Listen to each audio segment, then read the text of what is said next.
Hi guys, I'm so excited to share with you today these straps from StrapsCo.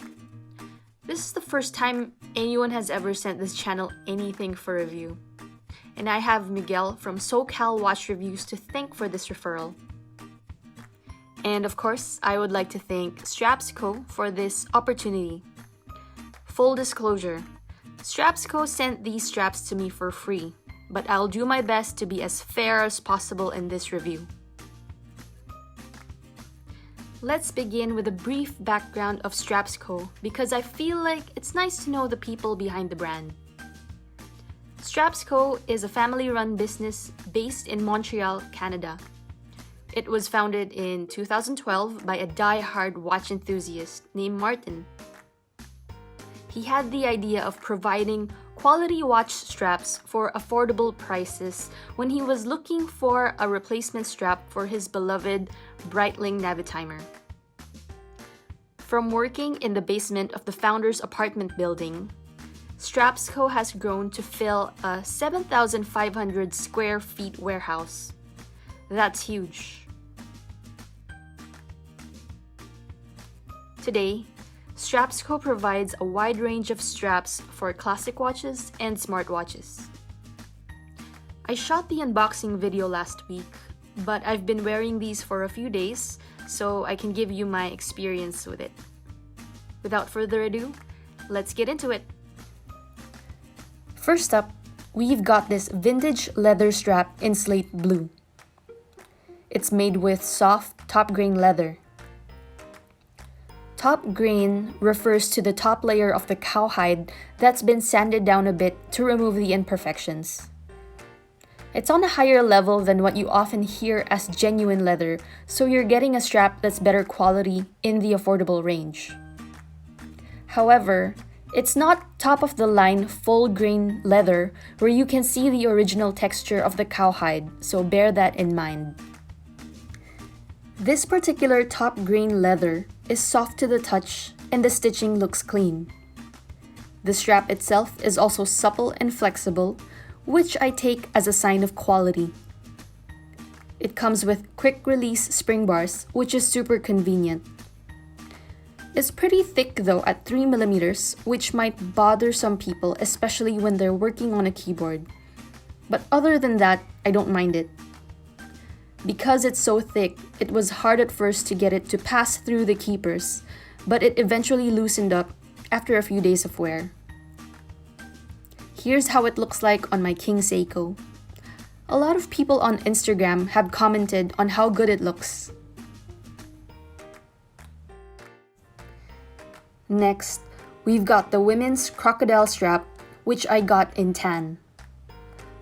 While it was labeled as tan, the color actually looks more like orange.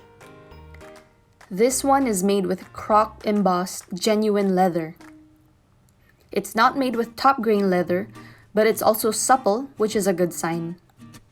I've gone through so many straps that were labeled as genuine leather, and they're not as bendy as this one.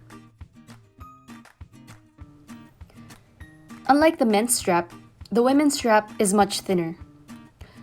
But I don't see any feminine characteristics on this strap, so I don't think men should be deprived of this one.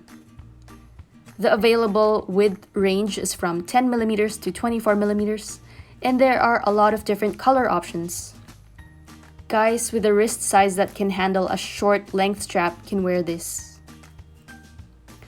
While it's not top grain or full grain, it looks and feels good on my wrist. It also goes well with my rotary watch.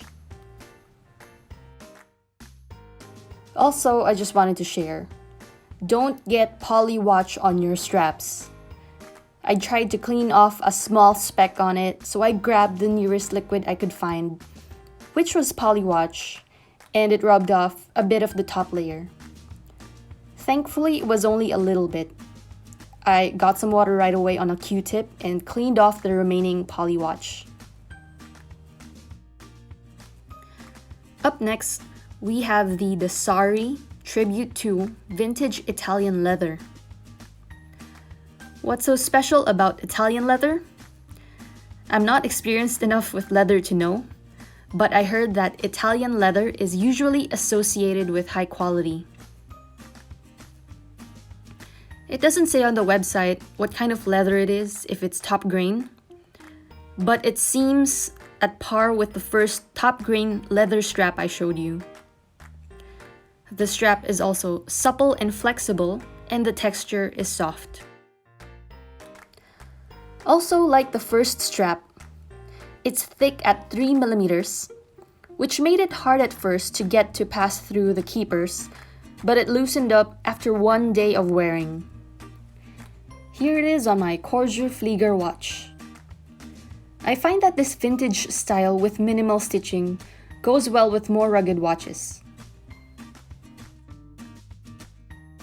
Next, we have the vintage style rubber rally strap. It's my first time owning a rubber strap, and I gotta say, I really like it. It's made with premium silicone rubber with a pebbled texture.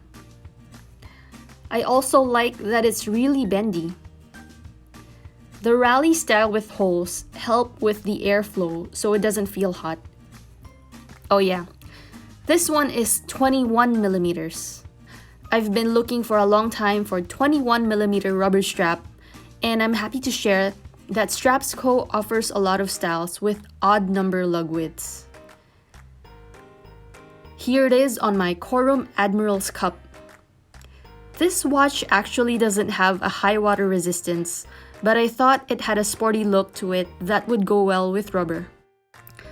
Finally, we have the stainless steel Oyster strap. It comes with extra spring bars. It has solid links, and it feels hefty. The brushed finishing looks pretty good too. The downside I see on this strap is the clasp. They don't show it on the website, but if you don't like this kind of clasp, you can buy a replacement.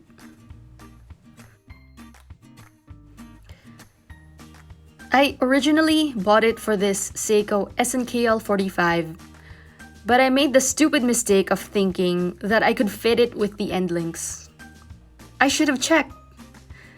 Now I'm thinking this straight end link look would go well with a more vintage design type of watch. Something with thinner lugs. I don't have the tools right now to adjust this watch, so I will save it for another video. And that's it. If you'd like to see more reviews of StrapsCo, I'll put a link in the description box below, the reviews from other channels to help you decide. StrapsCo has a running buy 2 get 1 free promo, which is a huge discount if you choose 3 items with a similar price. For an additional 15% off, use my discount code ASD15.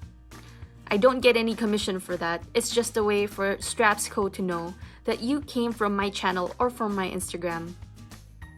If you'd like to see more of my videos, hit that subscribe button. And as always, thank you for watching. Bye for now.